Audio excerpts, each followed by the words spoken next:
My name is Lydia. I'm 30 years old, currently living and working in Los Angeles.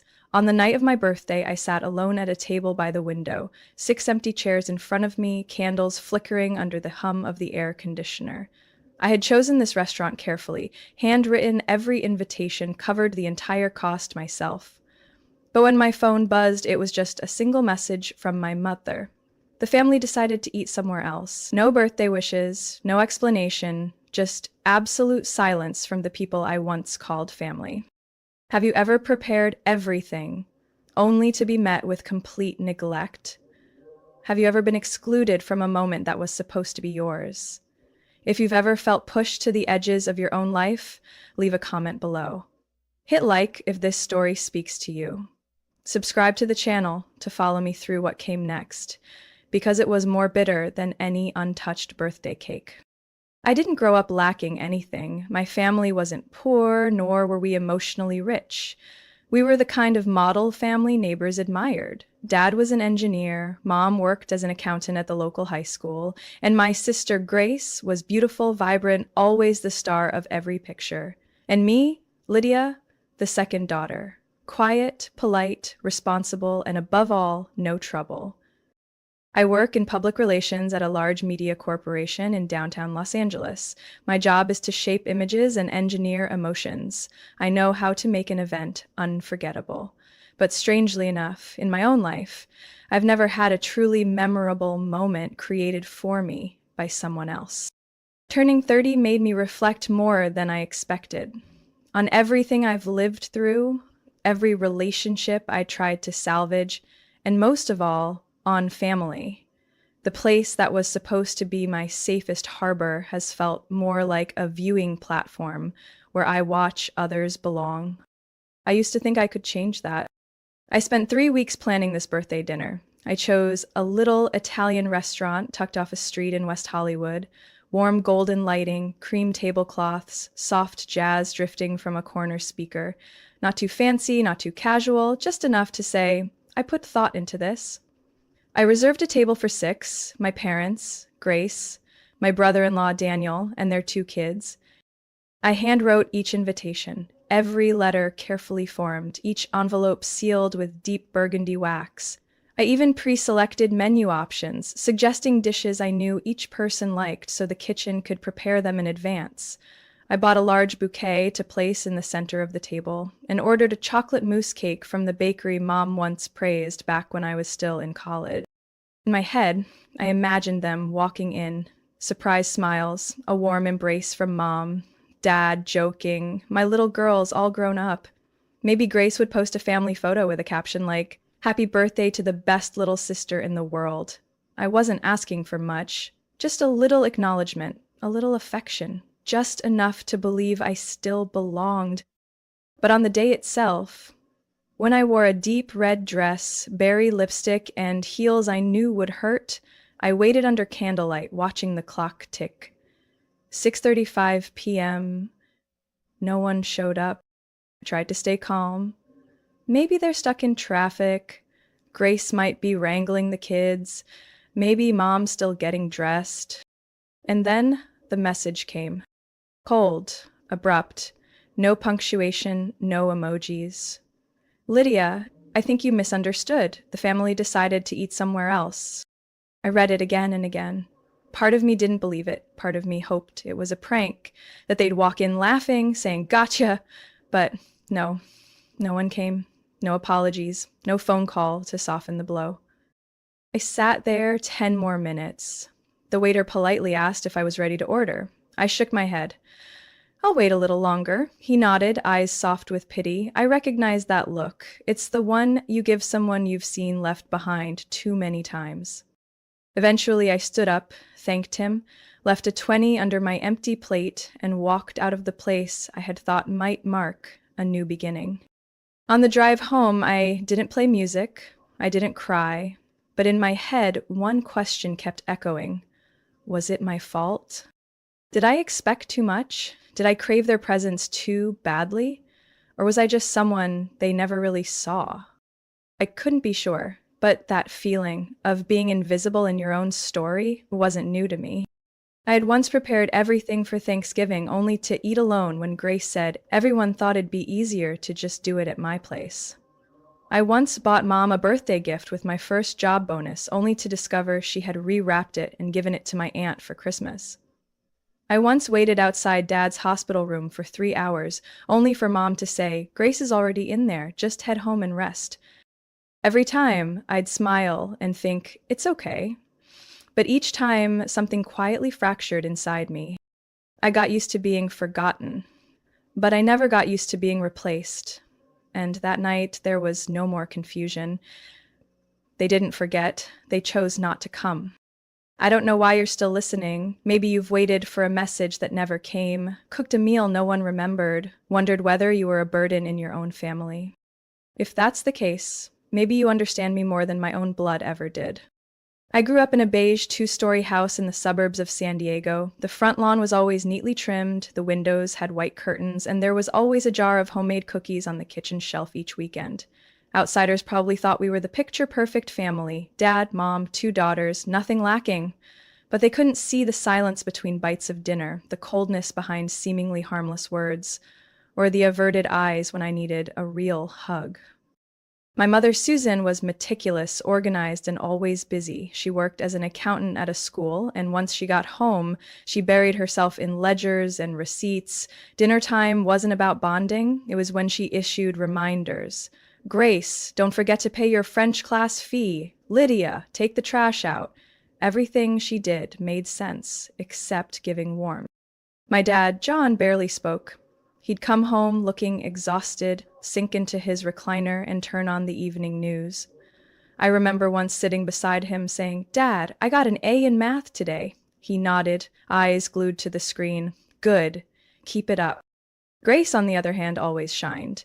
She was beautiful, outgoing, knew exactly how to make Mom happy, and made Dad proud. When Grace was in high school, Mom spent hours helping her find a dress for the spring dance. When it was my turn, she said, There's a blue one Grace wore a few years back. Try that one. It should fit. I still remember the night I got accepted into a summer writing program in New York at 16. I held the letter in my hand, heart pounding, ran into the kitchen with excitement. Mom was doing the dishes. Grace was picking out a dress for her date. I held out the paper. I got in. Full scholarship. I'm going to New York this summer. Mom wiped her hands, looked at the letter, then at me. New York? Alone? Right now? She folded the letter, set it down. Your dad won't like this. And who's going to help me get Grace ready for her college prep this summer? Maybe next time. Grace didn't say a word. She glanced at me through the mirror and went back to trying on her dress. I nodded. Okay, I understand. But I didn't. I just knew a dream that had barely formed had already been suffocated by words that sounded too calm. I got used to being second. Every holiday, Grace was the one chosen to speak at church. She was the one Mom called to help pick furniture. She held the house keys whenever we were away. I wasn't jealous, not really. But there were nights when I lay in the dark, silently wishing someone would remember I was there too, that I was growing up, that I had feelings, that I wasn't just a shadow of someone else. Grace used to say to me, You're just too sensitive. Mom and Dad didn't mean anything bad. I smiled, but inside I felt cold. I thought maybe I was the difficult one. Maybe I was too quiet, so they forgot I even existed. Maybe I was too independent, so they assumed I didn't need anyone. So I tried twice as hard. I cooked dinner on the nights Mom was busy. I washed Dad's car. I helped Grace prepare her college presentation, even though she couldn't remember the name of the professor I had once mentioned. But no matter how hard I tried, my place in the family never changed. I was Lydia, the second daughter, the agreeable one, the one who's told, Don't bother Mom when she's tired, or wait, your sister is still talking. There was a time I fainted from exhaustion after finishing a big school project while working weekend shifts to pay for tuition.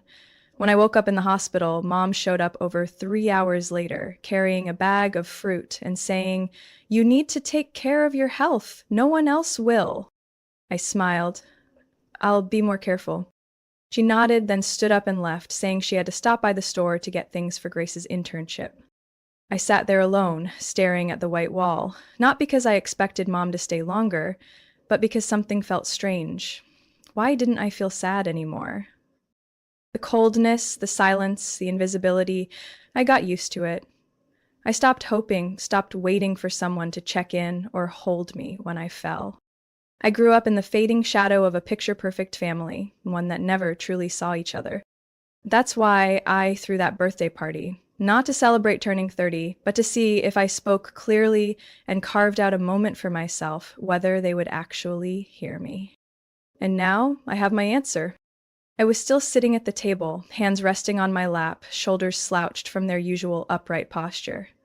Beside me was the glass of red wine I had ordered earlier. The flickering candlelight danced over the wine's surface, almost mocking me. The tablecloth was still smooth, the chairs still empty, and me, a 30-year-old woman, sitting alone in a crowded restaurant on a Saturday night. Like, I was the only one who hadn't realized I wasn't invited. I picked up my phone. My hand looked calm, but inside, something was quietly shattering. I opened my contacts and tapped Mom. It rang 5 times, then went to voicemail. I tried again.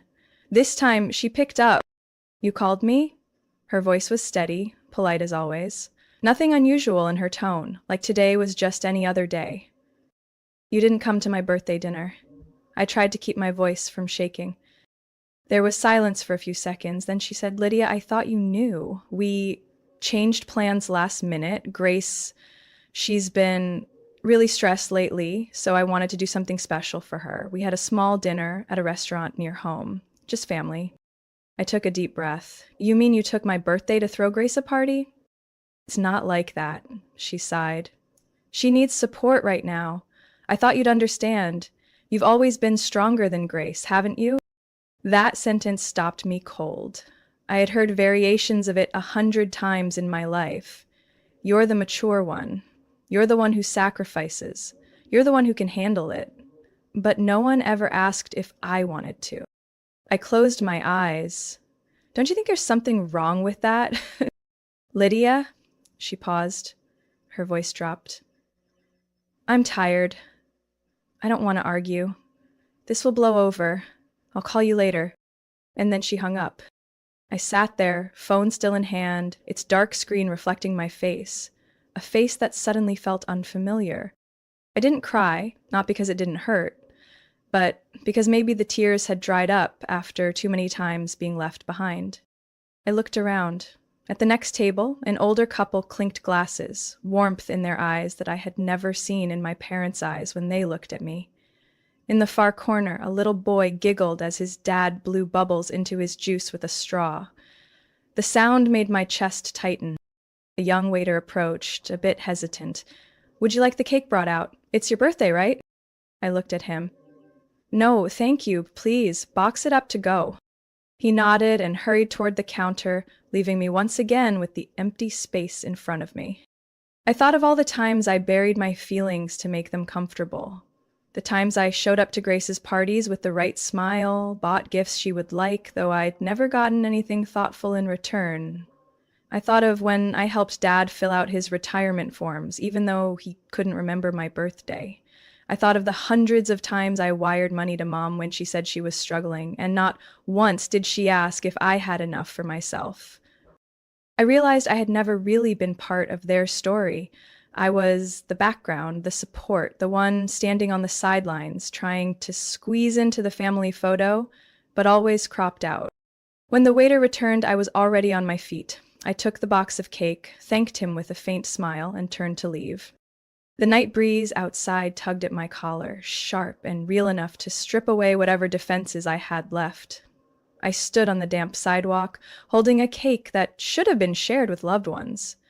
But now was the only thing left from a celebration no one came to. I reached into my bag and pulled out my phone again. I sent Mom a short text. "I get it, don't worry. I won't bother you anymore." I no longer needed them to see me. I needed to see for myself what was worth keeping and what needed to be let go. I had just turned to leave the table when a soft voice called from behind. "Is Lydia? Someone left this for you. Said it had to be delivered today." I turned. The same young waiter held a pale blue box wrapped in tissue and tied with a silver ribbon. He set it gently on the table, then stepped back with a polite smile. I stood still for a moment. There was no note, no message. No one from my family had mentioned anything. Just that box, sitting alone in the flickering light. I sat back down, placed my purse beside me, and slowly opened the package. I expected nothing. Maybe Grace had sent it out of guilt, or maybe Mom had gotten last-minute regret, but not enough to show up. The first thing I saw was a thin card printed with neat script. "Happy birthday, Lydia," from all of us. The words were brief, emotionless. Beneath the light, I noticed faint marks under the print, as if someone had written over old lines. I moved aside the tissue paper. Inside the velvet-lined box was a classic wristwatch, round face, gold-toned metal strap, slightly worn at the clasp. I stared at it for a long time, then my chest clenched. I had held this watch before. 2 years ago, while on a business trip to New York, I stood for half an hour in a boutique picking out a birthday gift for Mom. The clerk showed me several options, but the moment I saw this watch, I thought of her. The gold was elegant and bold, just like she had been in her younger days. I paid with my first quarterly bonus, had it wrapped beautifully, and sent it express to her doorstep. My mom called me that afternoon, her voice short and flat. "Yeah, thanks. It's fine. A bit big on my wrist, but whatever." I didn't think much of it at the time.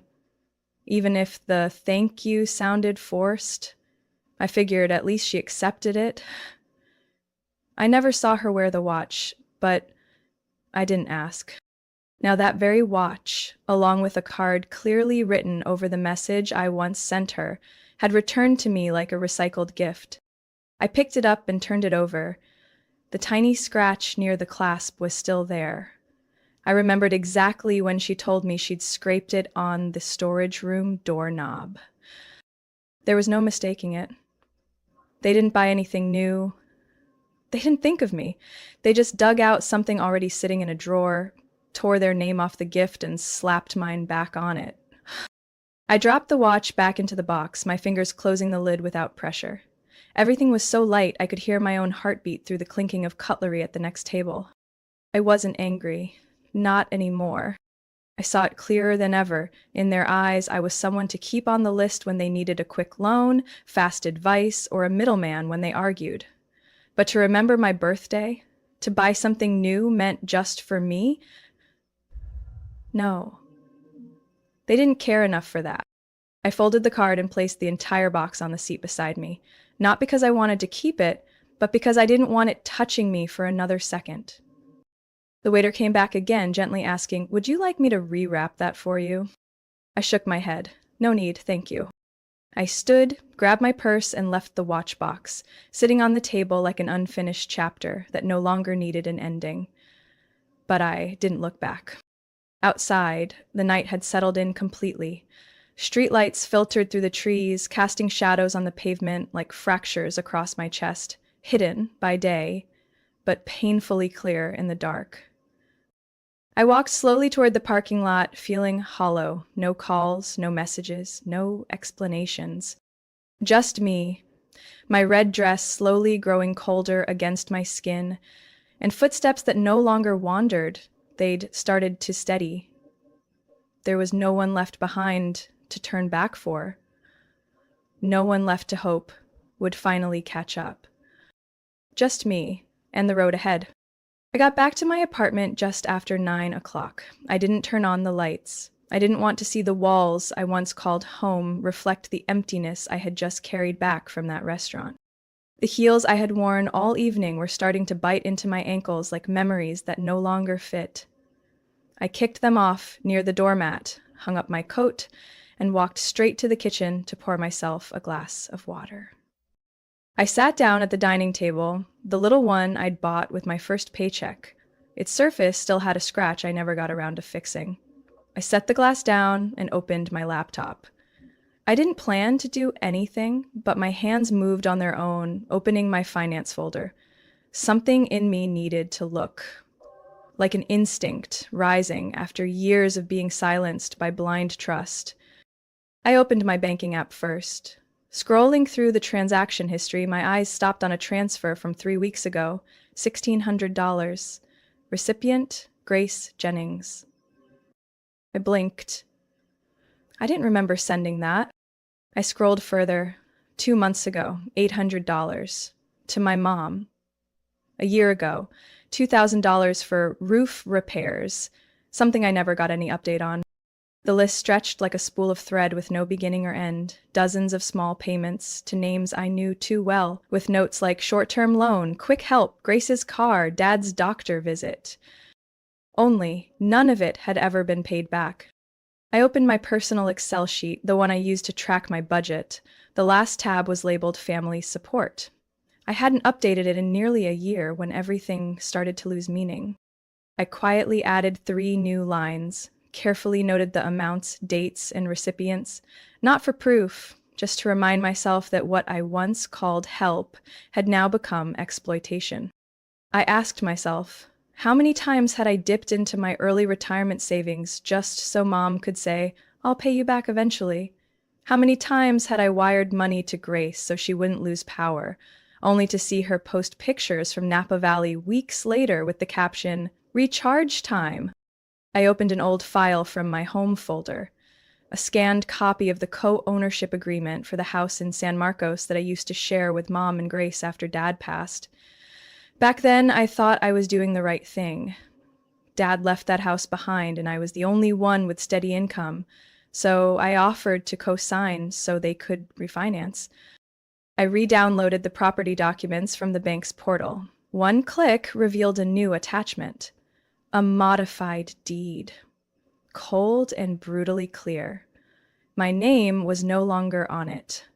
The current owners were listed as Susan Jennings and Grace Jennings. I leaned back in my chair. The ceiling felt as silent as dry paint covering my thoughts. No one had told me. No one had called. No one had asked. I typed the record number into the county's property registry site. After a few identity checks, the system pulled up the document. It had been filed 6 weeks ago, signed by me, or rather, by a signature that looked like mine. I didn't remember signing it. I never signed it. I called the county office. A tired-sounding woman picked up. Yes, the file includes a signed copy from Lydia Jennings, submitted in person, notarized. I took a slow breath, trying to stay calm. Is there a copy of an ID? Or any form of identity verification? No, she said, just the signed document. I hung up after writing everything down. At that point, my trust wasn't just bruised. It had fractured into something sharp, piercing straight through the truth.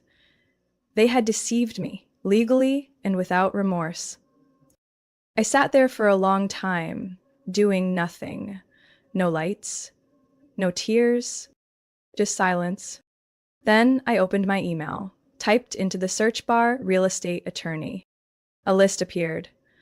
I picked one with strong community reviews, a note beneath their name, specializes in intra-family disputes. I wrote a short email, attached all my documents. No need for explanations. I just needed someone who could see the truth and protect my rights. After I hit send, I leaned back in my chair, my hands still resting on the keyboard. And in that moment, I realized the scariest silence isn't when no one speaks. It's when you can hear them crossing the final line, knowing full well they'll never turn back to look at you. 3 days after that birthday evening, I stepped into the office of attorney Marlene Turner, a woman in her 50s with streaks of gray in her brown hair, half-rimmed glasses, and a measured voice that made every word feel deliberate. Her office sat in a vintage Westwood building with oak floors, muted paintings on the walls, and a soft scent of black tea mixed with old paper and ink. The space gave me a strange sense of calm, more than I'd expected. I sat down on the leather chair across from her, opened my document folder, and pulled out the copies I had prepared over the past few nights. Old property contracts, updated ownership records, bank statements, and photos of the forged signature. "I'm not trying to start a war," I said, keeping my voice calm, "but they removed me from the ownership record without my knowledge. That signature isn't mine, and now the house is under just my mother and sister's names. I need to know what rights I have. Attorney Turner nodded, pushed her glasses up the bridge of her nose, and picked up the documents one by one. She read them in silence for a long while. I could hear the soft tapping of her pen on the wooden desk, steady and deliberate, like a quiet nod from the truth. This signature, she finally said, pointing to the ownership update, doesn't match the others we've seen in public records. It's missing the pressure points in your J, and the hook at the end of your name is off. I've seen more sophisticated forgeries, but this one, she looked up, her eyes serious, is sloppy. I stayed quiet. What hurt wasn't just being erased from the papers. It was the blatant disregard. They hadn't even tried to do it well, because they assumed I wouldn't notice. Or if I did, I'd stay quiet like I always had. I'll need to file an official notice with the notary's office and the county land records department, she continued. We'll request a full audit of the submission, including any video or audio verification of identity. If there's no valid proof, you have grounds to sue for signature fraud and unlawful transfer of assets. I straightened in my chair. I'm not looking to blow this up, but I also can't keep pretending like nothing happened. Ms. Jennings, Turner paused her pen and looked at me directly. Being silent too long isn't grace. It's how people start believing you don't have a voice. I didn't respond. I could still hear my mother's words echoing in my head. I thought you'd understand. You're stronger than Grace. They always assumed I'd stay quiet, that I'd keep being the agreeable, forgiving one who moved on easily. We'll begin with a formal ownership verification request, Turner said, setting one stack of papers aside. Next, I'll send an official letter to the other two, Susan and Grace Jennings, asking them to provide evidence for any changes in property title involving your name. Do I have your consent to represent you legally in this matter? I nodded. You do. And as those words left my mouth, something shifted inside me. Not rage, not bitterness, just the feeling of standing up from a broken chair. Finally done waiting for someone else to fix it. We signed the legal service agreement on the spot. I left a copy of my ID, all related documents, and promised to provide any further information needed within 24 hours. On the way home, I pulled over beside a small park near Wilshire Boulevard. Not because I was tired, not because I needed to think. I just wanted to sit still for a moment, to let my body catch up with the realization I was no longer passive. I opened my phone and scrolled through my message history. An old thread with Grace popped up. Her last message from 4 weeks ago. Can you spot me $700? I'll send it back early next week.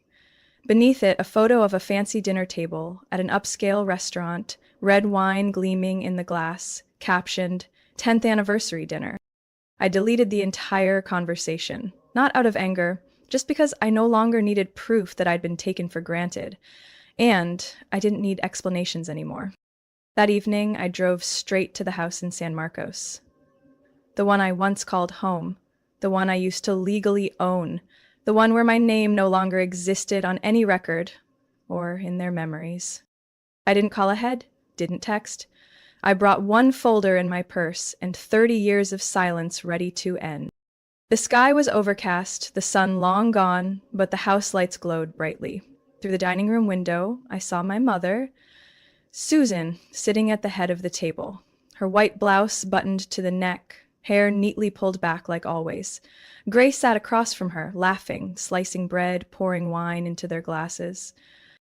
The atmosphere inside looked warm, steady, peaceful.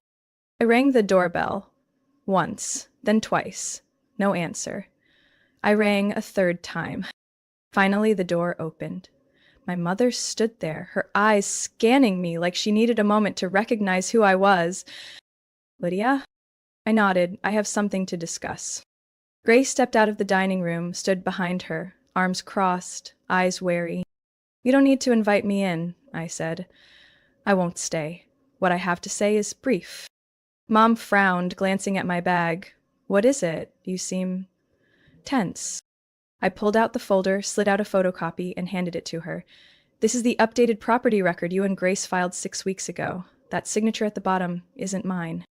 She took it, but didn't open it. I don't know what you're talking about. I don't understand. Don't, I cut in. You understand perfectly. I've already submitted a request for signature verification. My attorney will handle communication with the notary office. If there's no legitimate proof, both of you will be facing charges of forgery and unlawful appropriation. They both froze. A breeze moved through the doorway, rustling the curtain behind Grace, like even the house hesitated in this moment. Grace spoke first. Lydia, you're overreacting. This is just a misunderstanding. Mom thought.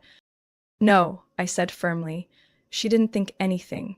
She knew I didn't sign. She knew I wasn't there. She did it because she assumed I wouldn't fight back, that I'd shrug it off, stay quiet, like I always did.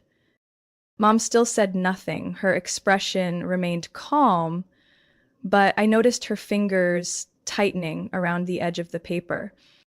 Lydia, she said, this wasn't done out of malice. You're successful. You don't need that house. Grace is struggling. I just wanted what was best for both of you. I let out a short, dry laugh. You used what's best to justify betrayal? Grace took a step forward. Don't be so dramatic. You always make yourself the victim. You're the one who chose to distance yourself from the family. We're just adjusting. I looked her dead in the eyes. Adjusting doesn't mean sneaking away with what doesn't belong to you. Adjusting doesn't mean erasing someone from the family just because it's more convenient. I reached into my bag again and pulled out another sheet, a printout of all the money I'd sent them. Dates, amounts, notes. Every time Mom said, I'll pay you back, I believed her. Every time you said, just a short-term loan, I trusted you. But no one repaid. No one even brought it up. I used to think, well, it's family, but not anymore. No one said a word. I folded the documents and slipped them back into my bag. My voice wasn't loud, wasn't cold, just steady. I don't come here to apologize. I don't need to explain or ask for forgiveness. I just want you and Grace to understand one thing. I'm no longer the background character in your story. I've stood on the edge of your photos long enough. From now on, I won't be there. And if necessary, I'll let the law make that crystal clear. My mother let out a sigh. You'll regret taking things this far. I looked at her for a long time. I used to regret staying silent. Not this time. I turned and walked away. The sound of the door closing behind me wasn't loud, but it felt like the period I'd waited my whole life to write with my own hand. The morning after, I faced my mother and Grace. I woke up in an apartment so quiet I could hear the clock ticking. No message alerts. No long-winded apology emails. No remorse. I sat in the armchair by the window, hands wrapped around a hot mug of coffee, watching the sun drift across the rooftops across the street. That light didn't promise anything, but it brought a quiet kind of peace.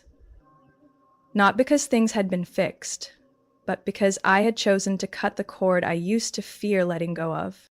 I opened my laptop and logged into my real estate account. That apartment, small, modest, was the only place under my name. But now I wanted something bigger. I wanted a space that was truly mine, a place where I didn't have to wonder who once sat on each cushion, whose voice lingered in the walls. I called Eliza, the agent who'd helped me find my first rental in West LA 7 years ago. I want to sell my current place, I said plainly, and I need to find somewhere new. It doesn't have to be far, but it has to be a place where a new life can begin. Eliza didn't ask many questions. Her voice was calm and professional. I've got a small house in Pasadena, orange trees in the backyard. Next door neighbor is an older Italian lady who bakes biscotti. Want me to schedule a tour? I smiled for the first time in weeks. Yes, as soon as possible. A week later, I walked into my new home with the keys in hand. Red brick exterior, gently sloped tile roof, windows facing the garden, sunlight pouring in each morning. No one had lived there before me. No old traces. No unfinished stories. I hung a mint green abstract painting in the living room, a gift to myself after wrapping up a tough contract at work. For the first time in years, every item I placed in my home held my imprint. Not a single thing was chosen to please someone else. I spent all Sunday afternoon disconnecting digital ties with my family. I canceled the Netflix access Grace used. I stopped the automatic transfers to my mother. I deleted the family group chat from my messaging app. Each step was clean, simple, like peeling off tape from a wound that had already healed. That evening, I sat alone in the kitchen, a small candle flickering, my homemade lasagna filling the air with a gentle warmth. No footsteps behind me, no one sighing or asking, "Why are you eating alone?" I wasn't eating alone because I'd been left behind. I was eating alone because I chose to. I wrote a letter by hand, not to be sent. I just needed to write it down to feel lighter. Mom, I don't resent you. I don't need your explanation.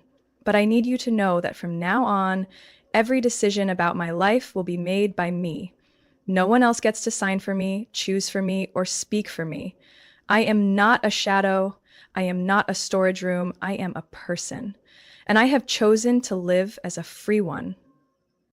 I folded the letter, didn't seal it in an envelope. I placed it in my desk drawer, right under the deed to my new home. My name printed clearly in bold, impossible to erase. Each morning, I watered the plants on the porch. Each night, I lit a scented candle and read a few pages of a book. I didn't check messages unless I felt like it. I didn't need to explain why I skipped get-togethers. I was never invited to. One March afternoon, with sunlight spilling into the backyard like melted honey, I sat and wrote a list of things I wanted to do. Not for anyone else, but for me.